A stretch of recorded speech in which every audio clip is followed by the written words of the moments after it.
বাঁচাতে চলেছি। দেখা যাক কিভাবে। আমরা হেলিকপ্টার থেকে স্নাইপার দিয়ে জিরাফদের ভ্যাকসিনেট করব। আমরা সব জিরাফদের ভ্যাকসিনেট করে তবেই এখান থেকে যাব। আমরা সিংহদের উদ্ধার করব একটা জু থেকে যেটা প্রায় ধ্বংস হয়ে গেছে। একে অপরের সাথে যুদ্ধ করে মারা যাবার আগেই রাইনোদের আলাদা করব, যেটা এই রাইনোর আয়ু অনেক বছর বাড়িয়ে দেবে। এবং এরকমই আরো অনেক অবিশ্বাস্য রেস্কিউ, যার শুরু হচ্ছে একটা সার্জারি দিয়ে যাই সিংহটার জীবন বাঁচাবে। এ হলো ডক্টর অ্যালেক্স। আমরা এখন কি করতে চলেছি? এই সিংহের টুথ ইনফেকশন আছে, যেটা ওর জন্য খুব ক্ষতিকারক। তাই জন্য ওর টুথ ক্যানেল করতে হবে ওর প্রাণ বাঁচানোর জন্য। এই সার্জারিতে দাঁতের ইনফেকশন সারিয়ে ওর জীবন বাঁচানোর চেষ্টা করা হবে। ওর ঠোঁটটা একটু ধরবে তুমি এইভাবে। ও মাই গড, দেখো ওর দাঁতের তো খুবই খারাপ অবস্থা। আর যদি এই ইনফেকশনের চিকিৎসা না করা হয় তাহলে আস্তে আস্তে এই ইনফেকশন ওর হার্টের ক্ষতি করে একদম দেবে। ঠিক। আচ্ছা, ও যদি জেগে যায় তাহলে কি হবে?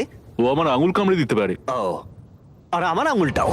হ্যাঁ, হয়ে গেছে, ও একদম ঠিক আছে। চলো ওকে মুক্ত করো। এখন সিংহটা সুস্থ আর স্বাভাবিক। এখনো এরকম 999টা প্রাণীর জীবন বাঁচানো বাকি। আমাদের পরের মিশন হলো কিছু রাইনোর জীবন বাঁচানো। এই বিশাল জায়গায় আমরা ওদেরকে খুঁজে বার করে ট্র্যাঙ্কুলাইজ করব আর ওদের স্থানান্তর করব। আমরা এখন রাইনোদের খুঁজে বেড়াচ্ছি।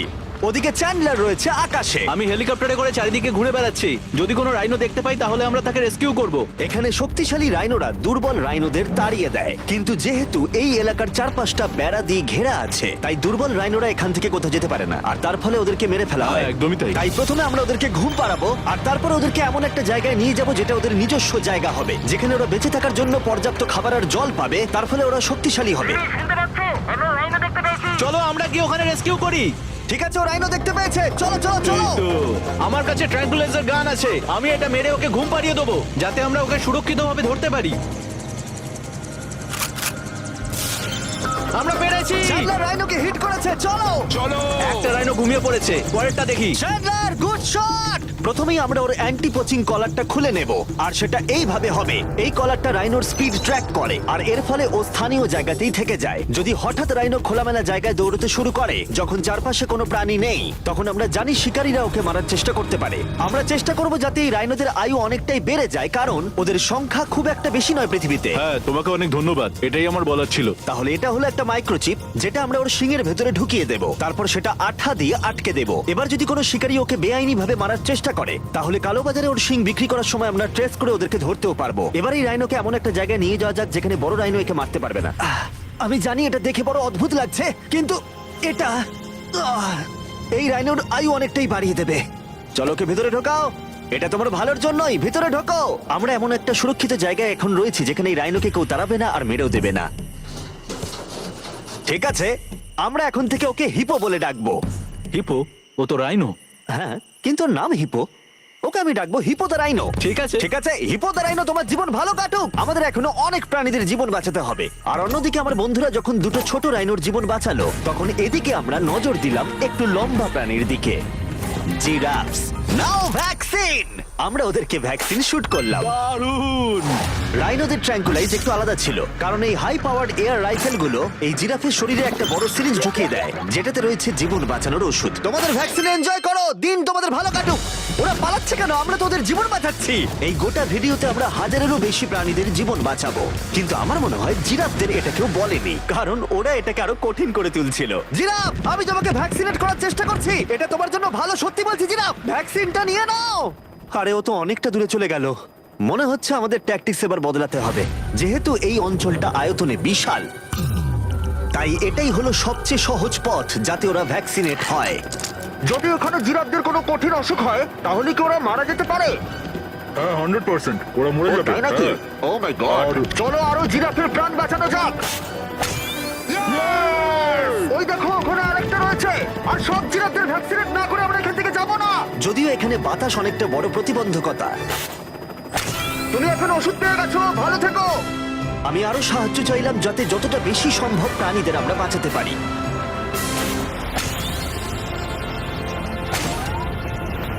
আমি 5টা জিরাফ দেখতে পাচ্ছি, ওদের ভ্যাকসিন হয়নি। আর 4টে জিরাফের ভ্যাকসিন বাকি। 3টে জিরাফের বাকি।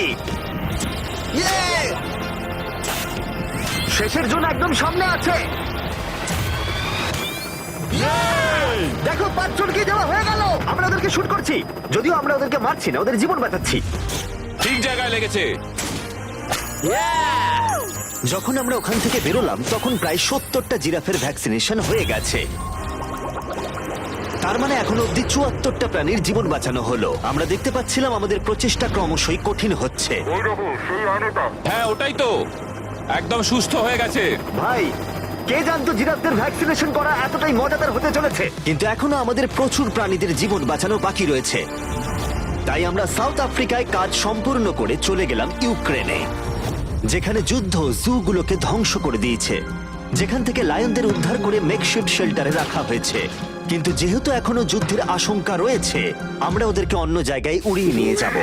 তাই আমরা এই বিশাল কার্গো প্লেনটা নিয়ে এসেছি, যাতে আমরা ইউক্রেনের সীমানার বাইরে এই প্রাণীগুলোকে উড়িয়ে নিয়ে যেতে পারি। ওরা এই প্লেনটা দখল করে নিয়েছে, এখানে আর কোনো সিট নেই। 3টে লায়নই এই প্লেনে ফার্স্ট ক্লাস টিকিট পেয়েছে।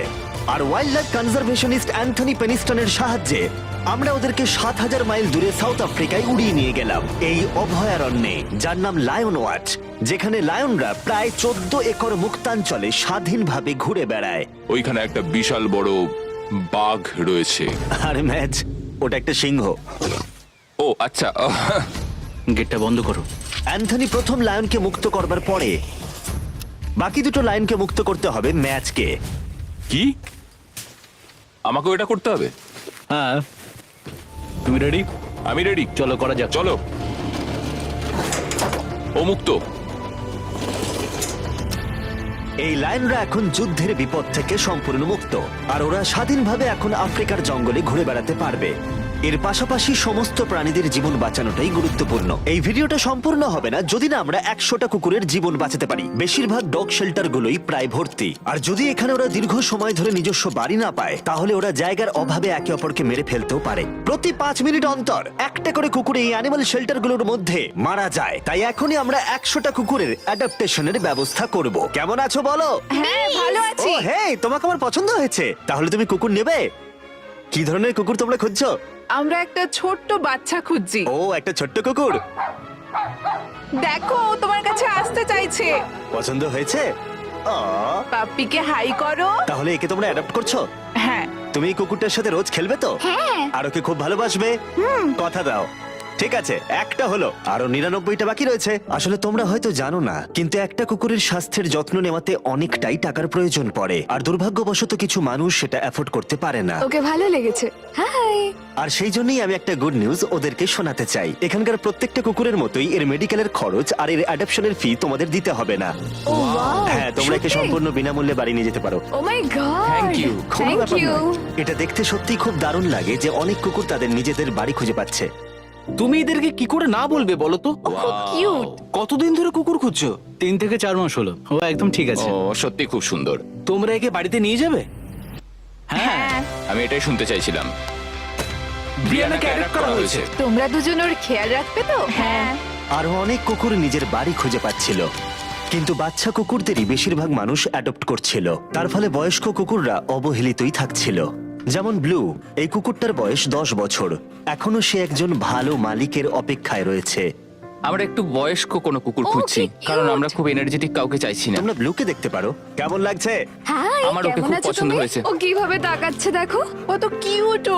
ও তোমাদের সাথে খুব ভালো থাকবে। Thank you so much. কিন্তু আমাদের কাজ এখনো শেষ হয়নি। যত দিন যেতে লাগলো আমরা দেখতে পাচ্ছিলাম প্রচুর কুকুর তাদের ভালোবাসার বাড়ি খুঁজে পাচ্ছিল। ওকে তোমরা নিচ্ছ? হ্যাঁ নিচ্ছি। দারুণ ব্যাপার। আর খুব তাড়াতাড়ি আমরা 100 জন কুকুরের জীবন সুরক্ষিত করলাম। প্রত্যেকটা পরিবার প্রতিশ্রুতি দিয়েছে যে ওদেরকে একটা সুন্দর জীবন উপহার দেবে। এরপরে আমরা এক্সোটিক মিনিয়েচার হর্সদের জীবন সুরক্ষিত করলাম, কারণ এই সমস্ত ছোট ঘোড়াদের নিলামে বিক্রি করা হয় এদের মাংস খাবার জন্য। আর আমি দুঃখিত, কিন্তু এই সমস্ত মিষ্টি প্রাণীদের আর আমি এভাবে মরতে দেব না, তাই আমি এদেরকে কিনে নিয়েছি। আর আমরা এই প্রত্যেকটা ঘোড়াকে ওদের বাড়ি খুঁজে দেব। ও এক্সকিউজ মি, সব ঘোড়াগুলো এখানে রয়েছে। ও তোমার ও, ভালো ওরে, কে লাগছে? ভালো লেগেছে? তোমাদের আরো ঘোড়া চাই? না, আমার কাছে বাড়িতে একটা আছে। তার মানে তোমরা ঘোড়া অ্যাডাপ্ট করছো এর জন্য? একদমই তাই। ও তাই নাকি? যাতে ও বড় হয়ে ঘোড়ায় চাপতে পারে। ও তোমার পছন্দ হয়েছে? খুব ভালো। একে কারোর অপছন্দ কি করে হতে পারে? আমি চাই এবার ঘোড়াগুলো নিজেরাই ডিসিশন নিক যে ওরা গাড়িতে উঠবে কিনা। দেখি একটু চেষ্টা করি। আমি তোমাদের 10,000 করে দেবো যদি তোমরা গাড়িতে ওঠো। ও এটা দেখো, ওদের দেখো, এটা দেখো, এটা কাজ করেছে। তোমরা এখানে একজনকে অ্যাডপ্ট করতে এসেছিলে আর এখন দুজনকে নিয়ে যাচ্ছ। একে পটেটো চিপসের মতো দেখতে। এদের খাওয়া যাবে না। ঠিক বলেছো। আসলে আমি আরেকটাকে বাড়ি নিয়ে যেতে চাই না, কিন্তু তাও আমি না বলবো না। তাহলে কি তোমাদের আরেকটা লাগবে? আসলে থাক। 2 সপ্তাহ আগে এরা প্রায় বলি হতে যাচ্ছিল আর এখন ওরা ভালোবাসার বাড়ি খুঁজে পেয়েছে। এদেরকে তোমাদের পছন্দ হয়েছে তো? হ্যাঁ। ও দেখো এটা কত সুন্দর। চলো। এটাই এই ভিডিওর উদ্দেশ্য। আর আমাদের শেষ 3টে ঘোড়া অ্যাডপ্ট হয়ে যাওয়ার পরে কি মিষ্টি ঘোড়াটা, তাই না? হ্যাঁ। আমরা 4টে গাধাকে ওদের বাড়ি খুঁজে দিলাম যেখানে ওরা একসাথে থাকবে। আর এখন আমরা বিশ্বের সবথেকে বড় পাখিকেও ওর বাড়ি খুঁজে দেব। এখন আমরা আছি মায়ার অ্যানিমাল স্যাংচুয়ারিতে। আর আমার মনে হয় এটা ভাবতে খুব অবাক লাগবে, কারণ ও ফান্ড তৈরি করে একটা 24/7 টুইচ লাইভ স্ট্রিমের মধ্য দিয়ে, যেখানে তোমরা প্রাণীদের প্রয়োজনীয় জিনিসের জন্য ডোনেট করতে পারো। আর এই লাইভ স্ট্রিমে ডোনেট করা টাকা দিয়ে অনেক পশু পাখিদের যত্ন নেওয়া হয় আর এই বিশাল স্যাংচুয়ারির দেখভাল করা হয়, যেখানে প্রচুর বন্য প্রাণী আছে যাদের দেখভাল করার জন্য মায়া নিজের গোটা জীবনটাই উৎসর্গ করেছে। এসো, তোমরা ভেতরে এসো। ওই দেখো, ওই ওপরে মোমো বসে আছে। মোমো মোমো তো খুব মিষ্টি। ও স্ক্রিন পছন্দ করে। তোমার কাছে ফোন থাকলে ওকে দেখাতে পারো। তোমরা শুধু আমাদের ভিডিও পছন্দ করে তাই নয়, তার সাথে বাদররা করে দেখছি। ও সত্যিই অদ্ভুত। এ হলো উইনি দা মু, এই স্যাংচুরির ফান্ড জোগাড় করতে, যেটা হলো একটা নন প্রফিট অর্গানাইজেশন। উইনি দা মু 24/7 লাইভ স্ট্রিমে সর্বদা থাকে। আর তোমরা যদি ডোনেট করো, যেমনটা আমি করলাম, তাহলে এরা ওর ভালো যত্ন নেবে আর ও ভালো ভালো খাবারও পাবে। এটা খুবই ভালো যে ও একটা দারুণ উপায় পেয়েছে এই স্যাংচুরিকে দেখভাল করার জন্য। এটা কিন্তু সত্যি দারুণ। হ্যাঁ, সত্যিই দারুণ। এবার আমাদের এখানে আসার কারণটা বলি। স্টম্পি নামের এমু, কি খবর? কেমন আছো স্টম্পি? স্টম্পি এখানে গরু, ঘোড়া আর ডঙ্কিদের সাথে থাকে। আসলে আমি তোমাদেরকে বলে রাখি, স্টম্পি বিশ্বাস করে ও নিজে একজন ঘোড়া, যেটা আসলে ভালো নয়, কারণ ও ঘোড়াদের খাবার খাচ্ছে। যে কারণে আমি আর লোজ মায়ের সাথে পার্টনারশিপ করে একটা এমন স্যাংচুয়ারি তৈরি করব। এটা এখনো তৈরি হয়নি, কিন্তু তৈরি হয়ে গেলে দারুণ লাগবে। এর সাথে লোজকে আমি একটা বড় ধন্যবাদ জানাতে চাই, যার জন্য এই প্রজেক্টটা সম্ভব হয়েছে। লোজ এই কাজটা করতে শুরু করেছে বন্যায় এই এলাকাটা ক্ষতিগ্রস্ত হবার পর থেকে। আর এই বছর লোজের 10 মিলিয়ন স্কোয়ার ফিট জুড়ে কাজের একটা অংশ হলো এই স্যাংচুয়ারির অবস্থার উন্নতি ঘটানো। আমরা স্টম্পিকে কিভাবে আরো সাহায্য করব? আগে আমরা এখানটা বেড়া দিয়ে ঘিরে দেবো। আমি এর আগে কখনো বেড়া তৈরি করিনি। ঠিক আছে, প্রথমে বেড়াটাকে সোজা করতে হবে। মায়া, তুমি কি করে এত সহজে কাটছো? মায়া, তোমার সামনে আমাকে দুর্বল লাগছে। যখন এখানে কোনো প্রয়োজন পড়ে, লোজ সাহায্য করতে এগিয়ে আসে। এমনকি স্টম্পির জন্য বেড়া তৈরি করতে হলে। আমরা এখানে গাছটা পুঁতবো, একটা গর্ত করো। হ্যাঁ, Yes, ma'am. এখানে। তোমাকে একটা অবলং শেপ বানাতে হবে। আর একটা প্রশ্ন, এই অবলংটা আসলে কি? হট ডগের মতো। ঠিক আছে, আমি বুঝতে পেরে একদম। গেছি। ভালো করে খোঁড়ো, এটা হচ্ছে না। এই তো খুব ভালো। ভালো করে মাটি বার করো, তারপর এটা পুঁততে হবে এইভাবে। আর যদি তোমরা জানতে চাও লোজ কিভাবে তার সাহায্যের হাত বাড়িয়ে দেয়, তাহলে ডেসক্রিপশনের লিংকে ক্লিক করো অথবা এখানকার ওয়েবসাইটে যাও, আর সেটা এক্ষুনি। এবার আমরা দেখবো স্টম্পির জন্য নতুন বাড়ি কেমন হতে পারে, আর ওর সাথে ওর নতুন গার্লফ্রেন্ডেরও পরিচয় করে দিই। তুমি এখন মুক্ত। তোমার নতুন বাড়ি তোমার কেমন লাগছে বলো স্টম্পি? আমি শুনেছি তোমার গাছ ভালো লাগে, তাই আমরা বেড়ার চারপাশে প্রচুর গাছ রেখেছি। হাই, তোমার কেমন লাগছে? ও ঠিক আছে, তার মানে ভালো লেগেছে। আমরা তোমার জন্য এমন একটা বাড়ি তৈরি করেছি যেখানে ঘোড়ার বিপদ শুধু নেই তাই নয়, তোমার জন্য একজন বন্ধু আছে। এই জায়গায় অনায়াসে থাকতে পারবে দুটো এমো। ওর নাম দিতে পারি? হ্যাঁ। তুমি না এভাবে না, বললে ঠিক কেন? আছে, তুমি নাম দিতেই পারো। আমরা এই এমোর নাম দিতে পারি নোলানের মা। হ্যাঁ, সত্যি হ্যাঁ ঠিক আছে, ওকে বার করো। এই নামটা ওর ভালো লাগবে। এর মানেটা কি? হ্যাঁ, এটা মানে হলো নোলানের মা। হাই। হাই নোলানের মা। ঠিক আছে, ও এখন মুক্ত। Yay! Yes! কিন্তু শেষ করার আগে আমরা এখন রয়েছি উলফ স্যাংচুয়ারিতে, যেটা মায়া তৈরি করতে চায়। তোমার চোখের কাপড় খুলে ফেলো। আর উলফ স্যাংচুয়ারি গড়ে তুলতে আমরা এখন তোমাকে দিতে চাই $50,000 ডোনেশন, যাতে তোমাদের কাজটা আরো সহজ হয়। এই বছরের শুরুতে মায়ার অ্যানিমাল স্যাংচুয়ারি টেক্সাসের বন্যায় অনেকটাই ক্ষতিগ্রস্ত হয়েছিল, আর সত্যিই এটার পুনর্গঠনের দরকার ছিল। কিন্তু লোজকে ধন্যবাদ, মায়া এখন সহজেই তার উলফ স্যাংচুয়ারি গড়ে তুলতে পারবে। এটা সত্যিই দারুণ। Thank you so much. এরপরে আমরা দুজন সি লায়ন্সের জীবন বাঁচাবো, যার শুরু হবে রকিকে দিয়ে, দুর্ভাগ্যজনকভাবে যার মাথায় বুলেট লেগেছিল। এই ভিডিওটা অ্যানিম্যাল সেভিং নিয়ে, আর আমরা রকির সমস্ত খরচের দায়িত্ব নিচ্ছি। Thank you so much. Surgery হবার পর সুস্থ হতে ওর একটু সময় লেগেছিল। এদিকে গার্ট্রিউড, ও হ্যালো, আমাদের অন্য সি লায়ন, যে মুক্ত হবার অপেক্ষায় ছিল, যে এর আগে একটা নেটে আটকে পড়ে ভয়ঙ্করভাবে আহত হয়েছিল এবং মরতে বসেছিল। চলো গাট্রিউডকে মুক্ত করি। রেডি? রেডি। ঠিক আছে, 3, 2, 1, গো! ও, ওকে দেখো, ও কত ও খুশি। কি আনন্দিত, দেখো একবার। ও সমুদ্রের আওয়াজ শুনতে পাচ্ছে। ওকে দেখো। দেখো, ও চলে যাচ্ছে। ও সমুদ্রের দিকে চলে যাচ্ছে। কিভাবে যাচ্ছে দেখো। দারুণ! তুমি মুক্ত। তুমি মুক্ত গাট্রিউড। ইয়ে, দারুণ! এখনো পর্যন্ত 800 প্রাণীদের জীবন বাঁচানো বাকি, তাই এবার আমাদের দ্রুত কাজ করতে হবে। এবার আমরা অ্যামাজন রেন ফরেস্টে কাজ করলাম, যেখানে আমরা মিঙ্গালজ অ্যান্ড স্যাংচুয়ারিতে 200 জনেরও বেশি প্রাণীকে আমরা বন্য জীবন ফিরিয়ে দিলাম। এখন আমাদের কাছে আছে একটা অ্যান্টিটার। সত্যি বলতে এখানে আমরা এরকম লুপ্তপ্রায় প্রাণীগুলোকে পাই। ও মাই গড, ও খুব ছোট্ট আর মিষ্টি। ওপরে ওঠে আস্তে আস্তে। এই প্রাণীরা ও উঠছে। হয়তো বেঁচেই থাকতো না যদি না আমাদের কাছে মিঙ্গার মতো পুনর্বাসনের জন্য স্যাংচুয়ারি থাকতো। তাহলে আমরা এখন এই টর্টয়েসটাকে ওর আসল জায়গায় ফিরিয়ে দিতে এসেছি। আর ওদেরকে মুক্ত করা হলো।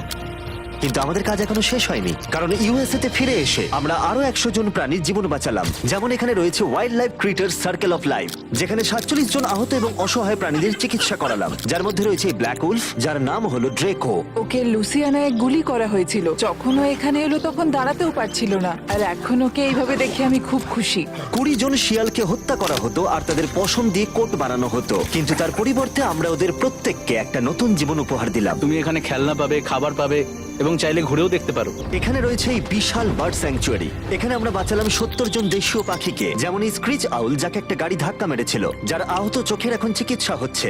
আমরা চেষ্টা করেছি যে ও যেন একটা চোখে খুব ভালোভাবে দেখতে পায়। আর সৌভাগ্যবশত প্যাঁচারা শুধুমাত্র হ্যাঁ, একটা একদম। চোখ দিয়েও সার্ভাইভ করতে পারে। আমরা 42 জন আহত এবং অবহেলিত হোয়াইট টেল ডিয়ারেরও চিকিৎসা করালাম, চলো হরিণ। যার মধ্যে এই ডিয়ার সুস্থ হয়ে উঠে আবার হাঁটতে ও খাবার খেতে শুরু করলো। জর্জিয়াতে আমরা 85 জন প্রাণীর জীবন বাঁচালাম। এই মিসিসিপি কাইট পুনরায় উঠতে সক্ষম হলো। আর নিউ ইয়র্কের টার্টল রেস্কিউ করে আমরা আলাদা আলাদা 48 জন টার্টলকে বাঁচালাম, যার মধ্যে একে আমরা সুস্থ করে আগের স্বাভাবিক জীবনে ফিরিয়ে দিলাম, যেটা হলো স্কেট পার্ক।